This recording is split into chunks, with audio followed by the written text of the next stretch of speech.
Welcome to మన Crick news shorts. కెప్టెన్కి shock ఇచ్చిన sun Risers. 2 సార్లు టైటిల్ గెలిచిపెట్టినా కానీ కనికరించిన సన్ రైజర్స్ యాజమాన్యం. ఇక వివరాల్లోకి వెళ్తే సన్ రైజర్స్ హైదరాబాద్ తమ కెప్టెన్గా మార్క్రమ్ను తప్పించి ఆస్ట్రేలియా కెప్టెన్ ప్యాట్ కమిన్స్ను నియమించింది. మార్క్రమ్ కెప్టెన్సీలో ఎస్ఆర్హెచ్ గత సంవత్సరం ఘోరంగా విఫలమైన విషయం తెలిసిందే. దానితో 2024 ఆక్షన్లో కమిన్స్ను 20.5 కోట్లకి కొనగానే ఈ మార్పును చాలామంది ఊహించారు. కానీ మార్క్రమ్ ఇదే సన్ రైజర్స్ ఫ్రాంచైజీని సౌత్ ఆఫ్రికా T20 లీగ్లో వరుసగా 2వ సంవత్సరం కూడా కెప్టెన్గా గెలిపించడంతో మార్క్రమే కెప్టెన్గా ఉండొచ్చని ఫ్యాన్స్ అనుకున్నారు.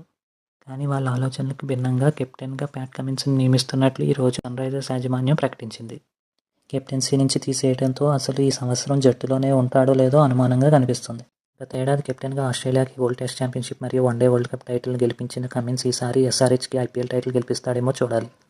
ఇలాంటి మరిన్ని అప్డేట్స్ కోసం వీడియోని లైక్ చేయండి, షేర్ చేయండి, ఛానల్ని సబ్స్క్రైబ్ చేయండి.